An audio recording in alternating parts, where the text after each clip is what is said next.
नाज़रीन, चार मुख्तलिफ इशूज़ हैं जिसके ऊपर मैंने आज इस वीलॉग के अंदर बात करनी है और चारों का ताल्लुक जो है वो खारजी मामलात के साथ है। पाकिस्तान के इस वक्त आप जानते हैं अफगानिस्तान के अंदर जो कुछ भी हो रहा है उसके साथ भी ताल्लुक है। चाइना के हवाले से भी कुछ चीज़ें आपके साथ शेयर करनी है और साथ ही साथ भारतीय वज़ीर ख़ारजा ने जो बयान दिया है फैटफ के हवाले से उसके बारे में भी कुछ मैंने बात करना है।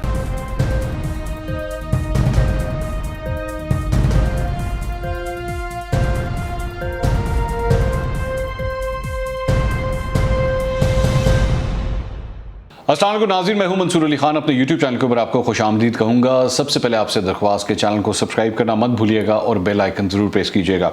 नाज़रीन, चार मुख्तलिफ इशूज़ हैं जिसके ऊपर मैंने आज इस वीलॉग के अंदर बात करनी है और चारों का ताल्लुक जो है वो खारजी मामलात के साथ है। पाकिस्तान के इस वक्त आप जानते हैं अफगानिस्तान के अंदर जो कुछ भी हो रहा है उसके साथ भी ताल्लुक है। चाइना के हवाले से भी कुछ चीज़ें आपके साथ शेयर करनी है और साथ ही साथ भारतीय वज़ीर ख़ारजा ने जो बयान दिया है फैटफ के हवाले से उसके बारे में भी कुछ मैंने बात करना है। लेकिन ज़रा सबसे पहले अफगानिस्तान के जो सफ़ीर की बेटी हैं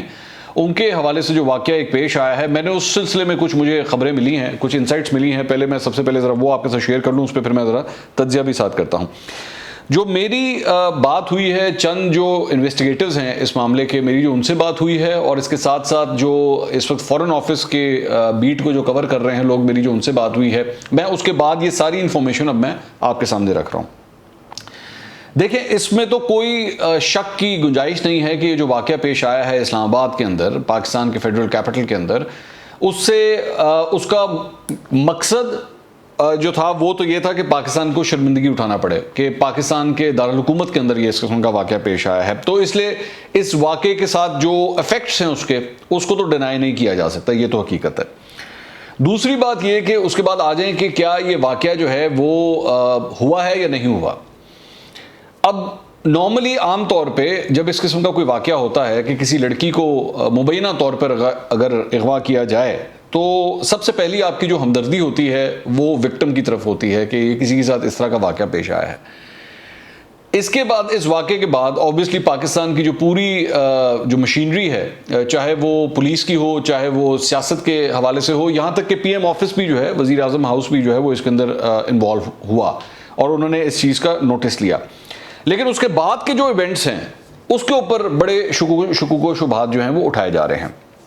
मिसाल के तौर पे जो शक है, जो इस लड़की के साथ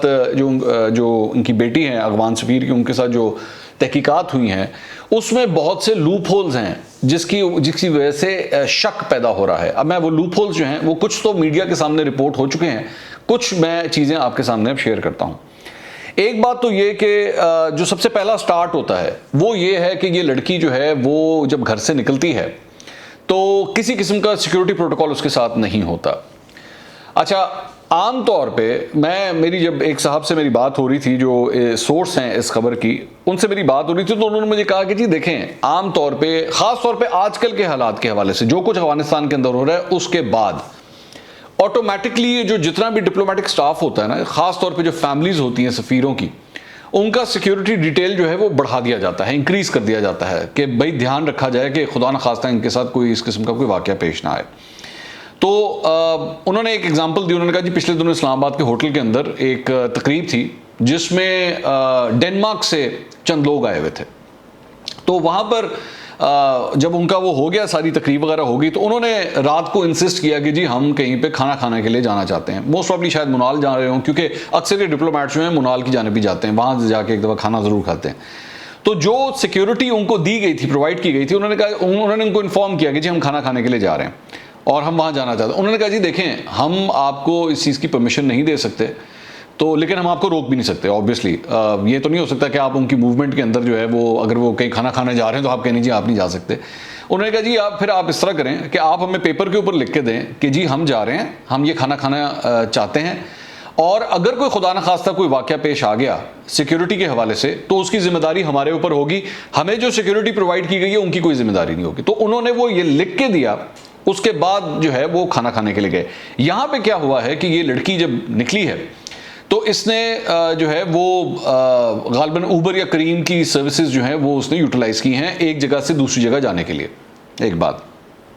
उन्होंने कहा ये हमारे लिए बड़ी हैरानकुन बात है कि जब उनके पास ये नहीं है कि उनके पास फैसिलिटीज़ नहीं है, गाड़ी नहीं है, सिक्योरिटी नहीं है, इस लड़की ने इस तरह क्यों किया। एक बात। दूसरी बात ये कि ये लड़की इन्वेस्टिगेशन के अंदर ये चीज़ डिनाई कर रही है कि मैं पिंडी की तरफ भी गई हूँ, जबकि इसके साथ जो मोबाइल ये इस्तेमाल कर रही थी, ऑटोमेटिकली उसके सिग्नल्स के ज़रिए जो है वो जियो फेंसिंग की जाती है और उसके ज़रिए पता लग जाता है कि किस टावर्स के थ्रू जो है उसको ये सिग्नल्स रिसीव होते रहे हैं, और उनके मुताबिक ये लड़की पिंडी भी गई है। लेकिन ये लड़की इस बात को एक्सेप्ट नहीं कर रही, एक बात। अच्छा, तीसरी बात ये कि जो उस लड़की की मेडिकल रिपोर्ट आई है उसके अंदर कोई उसके ऊपर तशद्दुद के निशानात नहीं हैं, और जो मेरी पुलिस के चंद सीनियर एहलकारों से बात हुई है वो ये लड़की कहती है कि उससे पूछा गया जी आप बेहोश किस तरह हुई, तो उसका ये क्लेम है कि जी मुझे जो है वो उन्होंने डांटा बड़े ज़ोर से था जो मेरे मुबैना अगवाकार थे, जिसकी वजह से मैं बेहोश हो गई,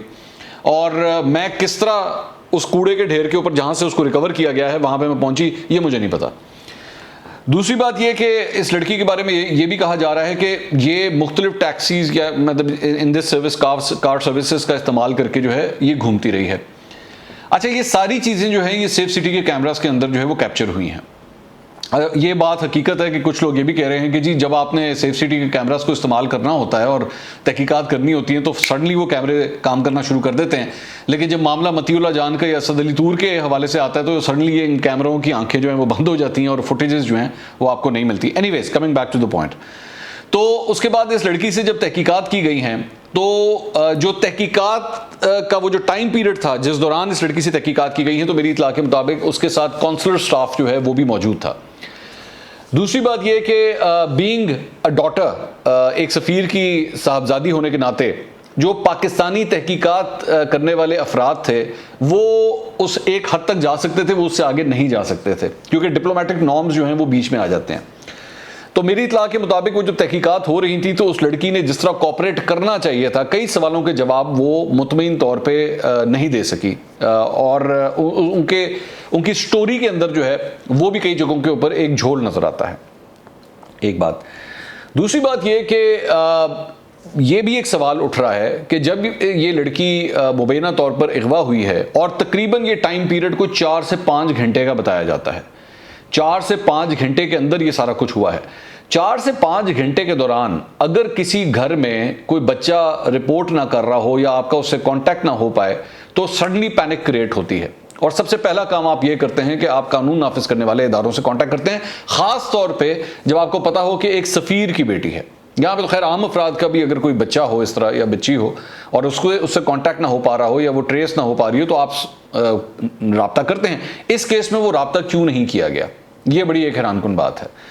उसके बाद दूसरी बात यह कि अब जो हुआ है, जो लेटली हुआ है, मैं मोस्ट प्रॉब्ली जब तक आप ये वीलॉग देख रहे हैं तब तक अफगान सफ़ीर और उनकी फैमिली और बाकी जो डिप्लोमेट्स हैं उनके अफगानिस्तान के, वो पाकिस्तान से फ्लाई कर चुके हैं और ये उन्होंने फैसला किया कि जी वो पाकिस्तान में नहीं रहेंगे।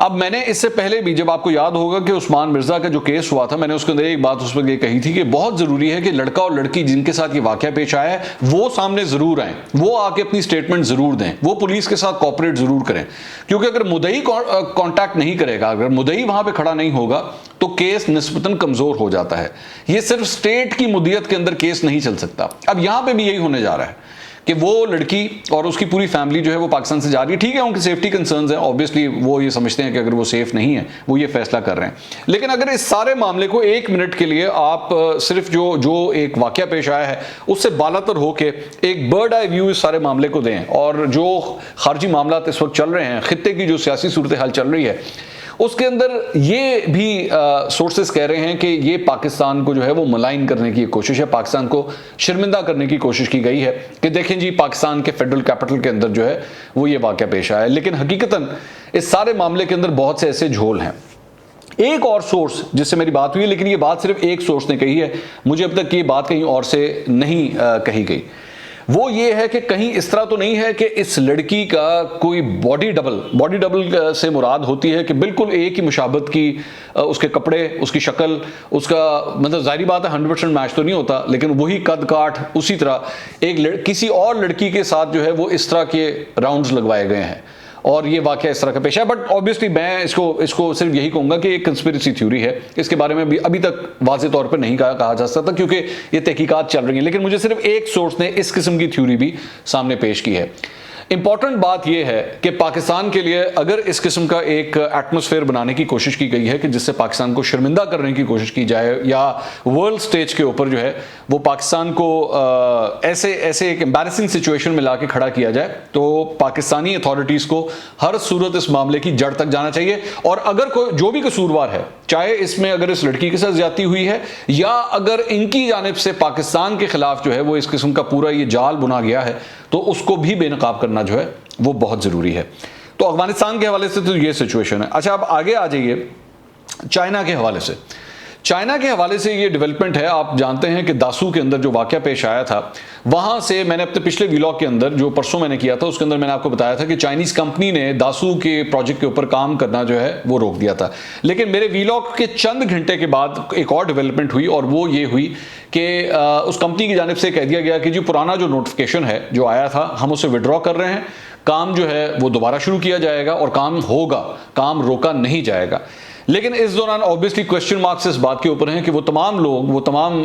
जो मजदूर वहाँ पे काम कर रहे थे, इंजीनियर जो काम कर रहे थे, खासतौर पे जो पाकिस्तानी साइड से ताल्लुक़ रखते हैं, उनको जो भेज दिया गया था, अब मेरी इतला के मुताबिक उनकी पहले सिक्योरिटी क्लियरेंस होगी, सिक्योरिटी डिटेल्स उनकी चेक की जाएंगी, बैकग्राउंड चेक किया जाएगा, उसके बाद ये काम जो है दोबारा एक्टिवेट होगा। लेकिन चलें, खुशखबरी है कि कम अज़ कम ये प्रोजेक्ट रुक नहीं रहा, ये प्रोजेक्ट दोबारा शुरू किया जा रहा है। और मुझे इसमें क्रेडिट देना पड़ेगा कम अज़ कम पाकिस्तान के जो फॉरेन अफेयर्स डिपार्टमेंट को, उस मिनिस्ट्री को, कि जिन्होंने इसको दोबारा मुमकिन बनाया, और सीपैक अथॉरिटी को भी कि उन्होंने चाइना के साथ इन मामलात को जो है वो तय किया। उसके बाद एक और जो डेवलपमेंट है वो आई है भारतीय वजीर खारजा की जानिब से, जिनका ये कहना है कि फैटफ के मामले में हमने लॉबी करके पाकिस्तान का नाम जो है वो ग्रे लिस्ट के अंदर हमने डलवाया और हम इसमें कामयाब हो गए। उसके अंदर जो है वो मैं ये देख रहा था कि कई लोग जो हैं वो ये बात कह रहे थे कि जी देखें पाकिस्तान का स्टांस जो है वो सही साबित हो गया और भारत ने जो है, ये बेसिकली भारत की ये कोशिश है, ये भारत की वजह से सब कुछ हो रहा है। अच्छा, मेरे लिए हैरानगी की बात ये है कि इसमें हैरानगी की क्या बात है। मैं इस बात पे हैरान हूं कि लोग क्यों इसके ऊपर इतना सरप्राइज्ड हो रहे हैं कि देखें जी भारत ने ये कर दिया, भारत ने वो कर दिया। मैं हैरान इस बात पे हूं, आप उनसे क्या एक्सपेक्ट कर रहे हैं? आप उनसे ये एक्सपेक्ट कर रहे हैं कि वो फैटफ के अंदर जो है वो तमाम ममालिक जो पाकिस्तान को ग्रे लिस्ट के अंदर रखना चाह रहे हैं, वो उनसे जाके कहेंगे नहीं जनाब आप इनको निकाल दें यहाँ से। निकालने से मुराद के मतलब आप इनको ऑल क्लियर का सिग्नल दे दें? नहीं, वो आपका एक दुश्मन मुल्क है, उसकी हर मुमकिन कोशिश है कि वो आपके लिए मुश्किलात पैदा करे। ये कोई ढकी छुपी बात नहीं थी, ये तो हम पिछले कई महीनों से, कई सालों से ये बात कर रहे हैं कि ये फैटफ की मूव जो हो रही है, या इवन इंटरनेशनल स्टेज के ऊपर कुछ भी हो, पाकिस्तान के ऊपर पाबंदियों की बात हो, पाकिस्तान के खिलाफ प्रोपेगेंडा करने की बात हो, चाहे उनके सोशल मीडिया ट्रोल्स हों या उनके फेक न्यूज़ वेबसाइट्स हों या उनके पॉलिटिशियंस हों, इलेक्शन का मामला आता है वहाँ पे पाकिस्तान का मामला नंबर 1 होता है। इंटरनेशनल मामला में चाहे यूनाइटेड नेशंस की बात हो, साक की बात हो, कहीं पर भी कोई इशू हो, वहाँ पर वो पाकिस्तान के सामने जो है वो अपने रोड़े अटकाता है, ये उनका काम है। मेरे लिए जो ज़्यादा बड़ी हैरानगी है या जो असल पॉइंट है जो मैं आपके सामने रेस करना चाहता हूं, वो ये है